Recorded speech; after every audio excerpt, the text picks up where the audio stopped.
What's going on, you guys? Welcome back to the channel and thank you for joining me for another video. So as a lot of you know, I said in the previous video that we were going to go get the Z1000's suspension tuned specifically for me as the rider this previous weekend, and I did just that. So let me tell you about the results. So for those of you who live in Southern California, specifically San Diego, maybe up to Escondido range, depending on how far you're willing to drive, there's a place in Ramona, California called Sport Bike Suspension Tuning. You're gonna wanna hit this guy up to get your suspension set up perfectly for you, specifically as the rider for your bike. Now, a large factor in my recommendation to go see Sport Bike Suspension Tuning is gonna have to be with your bike specifically regarding how much suspension adaptability do you have. Does your bike specifically have full adjustable forks or a fully adjustable shock? Are you capped on your front forks and all you have is maybe some stepped preload in the rear? In cases like this, you may or may not want to do this sort of application because there's not really anything you can do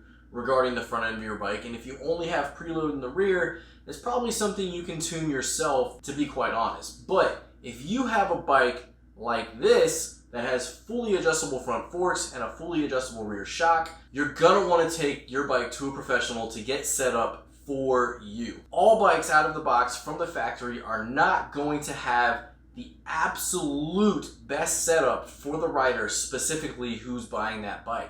A lot of bikes are set up from the factory for a fairly light rider.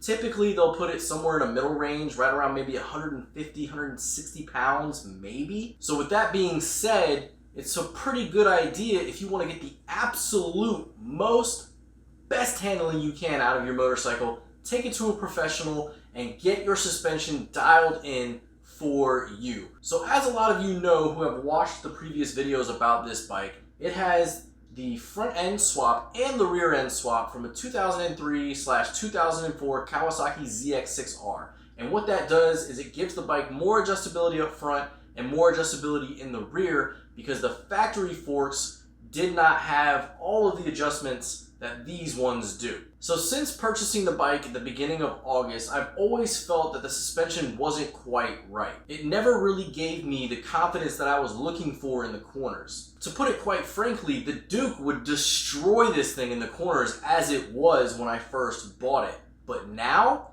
things are completely different. Now, the Duke did not have any adjustability except for preload in the rear shock was a stepped shock. So what that means is it has little steps that it can go up and down on, and what that does is add or subtract preload from the rear shock. That's all the adjustability that the Duke 390 had. There's nothing you could do to the front forks and nothing besides preload you could do to the rear shock. So with my weight, right around 230 pounds, I had my rear shock pretty much maxed out. I found that setting 10, even setting 9 for a slightly softer ride was perfect for me. It put the bike into a zone where it could handle my weight just fine in the rear. And then the front setup on it, no adjustability, but it did work. And that bike is already so light and flickable as it is that it's really a hard bike to sit on and say, man, this thing doesn't handle right, because it just gives you such confidence because of how light it is. But that doesn't actually mean that it's the best for you. Now, in the case of the Z1000, with this swap on here, I never got any kind of confidence out of it in the corner. And as a matter of fact, it used to always feel like it was fighting me. So it would initially turn in pretty nice, but then once engaged in a corner, I never felt like the bike was planted. And I always felt like I was either pushing a little too much or I wasn't getting enough lean angle out of the bike. I just felt like it was resisting the turn. So with that being said, I went onto my local Facebook page here in Southern California and I asked people for recommendations, and that recommendation I got was for Sport Bike Suspension Tuning. So this last Saturday, I went and I saw Dax. It was 115 degrees outside, guys. I went at 10 o'clock in the morning. We had a heat wave come through that when I set up my appointment, I had no idea the heat wave was coming. So when I got there, it was already about 98 degrees, and this was 10 o'clock in the morning. And by the time I got to do my test ride about 40 or so minutes later, it was already well over 100 degrees. So my test ride was relatively short because I was unable to press my legs up against the tank just because it was so hot. In the first initial part of my test ride, about 10 minutes or so, I got to go down the street and hit some nice twisty roads.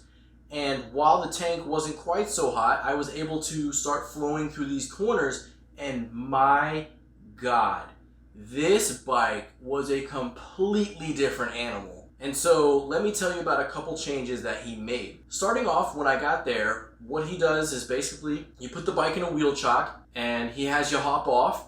He takes a static sag measurement and then he has you hop on. You bounce the bike a couple of times and then he takes a rider sag measurement. So at this point, he was already able to tell that the bike was way too soft for my weight and way too soft to handle properly. I believe he added 7 full rotations of preload in the rear, and the rear had like almost no preload in it to begin with. In the front, there were 4 bars showing on the front forks, which I think is the factory setting for the ZX6R. We ended up going to what we have now is 1 bar showing, so we went in on the preload, so up on the preload basically. So we have more tension preload on the spring. He did that as well. And then he had me resit on the bike and check the static sag. Check the static sag and then he checked the rider sag again. At that point, he had that dialed in basically at a point where we were good to go.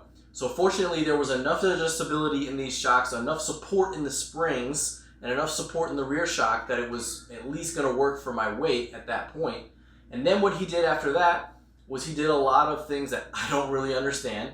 And that was the compression and rebound damping. So basically, when I also took the bike to him, as I said in a previous video, the compression was actually set all the way soft, and the rebound was just kind of somewhere in the middle. I don't even really remember. But what he did is he dialed in the compression, and he dialed in the rebound after that, and then he has a feel for this thing. He said it's something that took him a long time to learn, and he had been doing this for well over a decade at this point. He said it took him 4 years to understand how a bike should feel just by touching it with his hands. So after he did some testing on the compression and rebound with the front and rear, he had me hop on the bike and take it out for a test ride. And like I said, oh my God, I could not believe how well this bike can actually handle. I'll tell you right now, I could outrun my Duke 390 in a corner as this bike sits now. No, all jokes aside, I know a lot of you guys are huge fans of the Duke 390. I love the bike too, but with a bike with fully adjustable suspension like this and actually having it dialed in for the rider, the handling is insane. A lot of the roads that I was taking had 30 mile per hour recommendations for the curves. I was coming out of these corners, I'd glance down, I'm already doing 70 miles per hour coming out of the corner. And I didn't feel like I was moving that fast. The actual confidence that it instills in you once it's actually dialed in for you is crazy. I can actually understand now why professionals can ride at the pace that they ride. And I can also obviously understand now how a lot of people on the street who try to take that track mentality out to the street go down so easily. And it's probably because their bike is just set up so poorly. Like if I had tried to push this bike, and I did one time chasing a fellow friend of mine, I pushed it into a corner, and it was the same general type of corner that I was doing on the test ride with it. I tried to push through a corner, and the bike just, like I said, it was just resisting going through the turn. And I had to trail brake, and I just had to look through my turn and pray to God that I wasn't going to run wide into the embankment. Now, I have the absolute utmost confidence that this bike can take just about any corner I want to. Now that doesn't mean I'm going to go out and I'm going to start throwing it into corners at super high rates of speed. I obviously need to relearn the entirety of the bike. I didn't get to ride that long because of that heat wave. I basically took the bike on a 10-minute test ride, came back, told him, mind blown, dude, I don't know what you did. You're a freaking wizard, but the bike is an absolute handling monster now. Like its power matches its handling now. It has such good power, and now it has just mind-blowing handling. So I'm super excited to ride this bike to work tomorrow and get a little bit better feel for it. I'm not going to hit too many twisties because I do a lot of highway riding, but when I'm taking like my on-ramp, my off-ramp, and a couple little things in between, I'll be able to feel the bike out a little bit more. I'm super excited to get it out on a test ride. Maybe this coming weekend I can go on a group ride with a couple guys and we can hit some back roads and feel out the handling even more. But like as it sits, like it sits like a sports bike now. Like it was a lazy boy couch basically. Like me and him joked about it. The bike was basically set up to ride like a Harley. It was so soft. I mean, I'd sit on it And basically what he told me at the beginning of the session is that when I would sit on the bike the way that it was, I was using probably 50 to 60% of the rear shock's travel just sitting stationary on the bike. And that's bad. With all of that being said, I highly encourage you guys to look up a professional suspension tuner in your area. If you're in Southern California, San Diego area, I would highly recommend looking into sport bike suspension tuning. I know he's actually not going to be around for a whole lot longer, so if you're going to do this, you need to get on it soon. But also in kind of, Northern California, there's also Dave Moss. I'm sure he costs a lot more money. In my case, I paid $40. $40 for the basic tune package, and I mean, he literally transformed this motorcycle. I just fell in love with it as soon as I hit that first turn.